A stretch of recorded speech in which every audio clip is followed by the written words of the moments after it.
Chit Chat with Copelyn and Daddy. I'm Copelyn. And I'm Daddy. And this week we have a special guest with us.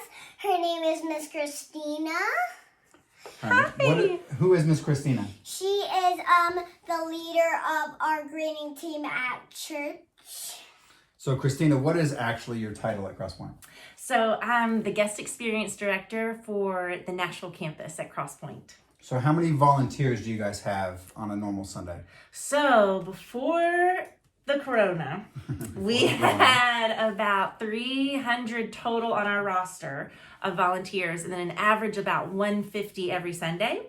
And now we have a very strong, tiny but mighty team of approximately, I would say 60 every Sunday. So for 3 services. So Copelyn, what was the topic you wanted to talk to Miss Christina about? I wanted to talk about leadership this week. Okay. So what about leadership, Copelyn?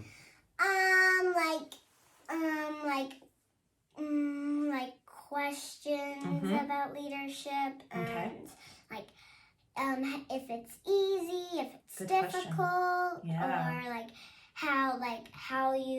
how sometimes you decide to lead it, and yeah. Okay, so is leadership easy or difficult? So I think it's both. I think in so many ways there's God has created within all of us things that are really unique and unique capabilities and unique giftings. So like when I'm with you, like some of your unique capabilities and giftings are you just make people feel so at home, Copelyn. And you bring such joy and such life to people. I think that that's one of the giftings, things that comprise leadership are some of the giftings that he's put within me. And so in that way, it's easy because I'm living out of the center of who God's made me to be. Now, also with leadership, though, it is tough because a lot of times, you are called to be the servant first and foremost. And so leaders go first. That means that we get to be vulnerable first. We get to do the hard things first. And at the end of the day, the value of my job is that I set volunteers, I set you and your daddy up well for success. And so all that responsibility is what I hold because I want to make sure that you win. Okay, so when leadership is difficult, how do you cope with that or handle that? Yep, that's a really great question. So first of all, I breathe. I take a breath because I don't like to react to things. I like to respond to things, though, because I think that God has put within us capabilities to be able to respond well to things. And so when it's difficult, what I do is I take a breath and then I kind of try to put things in slow motion because I also think when we do things reactive and we do them really quickly, that's when we create more missteps and more can kind of make more fumbles. So when it's time to do something difficult, I take a breath and I think through my different options. And I think through, okay, what would be reasonable in this situation, but then also what puts someone else's betterment ahead of my own in this, and what puts someone else in a position to succeed. And then honestly, usually that's the easiest part because I think a lot of times at the end of the day, we know what the right thing to do is. And then the hard part is getting ourselves out of the way to be able to do it. So Copelyn, what is the difference between responding and reacting? Reacting means you won, or you can react happy or not so happy. Okay. And responding means you respond with your words, not your what's a good word for this? Your personality. In my experience, responding takes more time. Reacting is something that happens instantly or fast. So when, like Miss Christina was just talking about, when you're responding the right way, you've thought about what's going to happen. You thought about how to make the best of the situation. When you react, you're acting out of emotion. Hey, that was like me responding to find a good word for reacting. You're right. It totally was. And you know what I think a lot of times we forget is that we have the time to do it. I think sometimes too in a difficult situation, things feel like they've sped up. And so sometimes you might feel that pressure of, I got to do something right now. And you don't.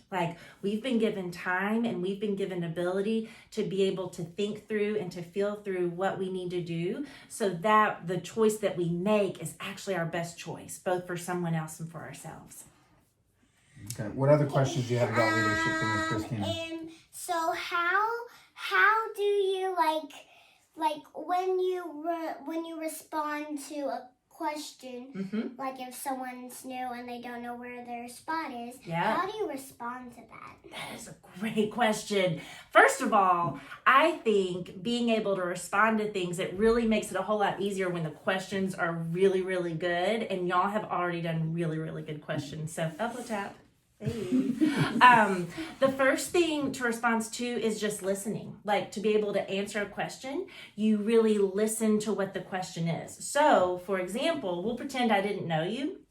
And if you just ask that question, I might think that I understand it, but what I also like to do is I also like to ask what I call a clarifying question, which then I will ask you a question to make sure I understand actually what you're asking. Because I think one of the pitfalls that happens sometimes is someone will ask a question, I'll make an assumption about what I think they're asking, and then I'll answer actually the wrong question. So, for example, if you were a new person and you weren't sure about your spot, I would say, do you mean your spot before people get here, like how to greet them? Or do you mean your spot like when we're doing offering or something like that? And so then that way I'll have a better understanding of, oh, this is what you're actually asking of me. And so then from that point, the best thing that I can do is once I understand your question, girl, I love over communication. I think that it is so imperative to communicate and in some ways give more words and more communication than might be necessary, because I think when we don't, it really leaves room to wonder. And I think when we default towards not giving more instruction, sometimes that can give a space where someone gets confused. And so the best way I know how to take care of you is to answer your question. You know what, Copelyn? Your spot is right at the front of the door. And also giving vision to what you're actually going to do. So instead of just being, hey, you're going to stand at the door and wave, Copelyn, you are the first face that people see when they walk through the doors at Cross Point. I want them to experience Copelyn Carlson to the full effect. So whatever that looks like for you, I want your spot is to be at the door, but if that means you run up and you give someone a high five, or if you run up and do like a cheer tunnel for them, that's what you need to do. So I think it's really important to be clear and direct, and also though to leave room for creativity, because you can add something to the role that I never would think of. Like, use my imagination wildly? Yes, like, an example of that is when we did the reindeer hokey pokey and huddle. Or, do you know what? When you first started volunteering to pray in huddle. So that's also, I think, what leadership is the courage to go first and to try something new. And I think that that's one thing I have seen totally exhibited within you is when we started doing prayer in huddle. Do you know you started praying before any of the adults ever did? And there's so much that is beautiful about when you lead that prayer in the 5:30 crew that I can now always count on you, that if you're feeling up to it or if that's something you want to do, I know you will step in and do it. And so you've shown leadership in that way.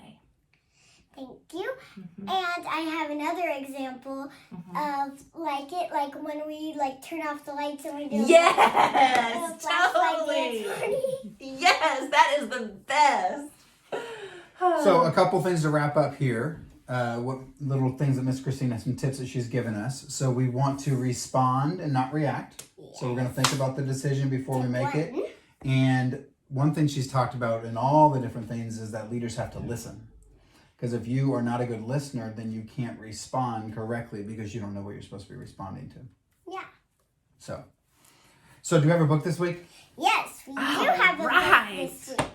So this week's book it's by Louis Giglio, same as in the Scribble. It's similar. So this book is called How Great is Our God. And it is 100 different indescribable devotions. And so we read this every night before bed? Just like we did in the Scribble. Yep. So for 100 nights, we do this. Yes. Okay, well, what do you want to tell our guests for coming today? Miss Christina, our guest right there. There you go. You know what? Can I tell you something really fast? Yes. Okay, so I love that that's the book that y'all are doing because.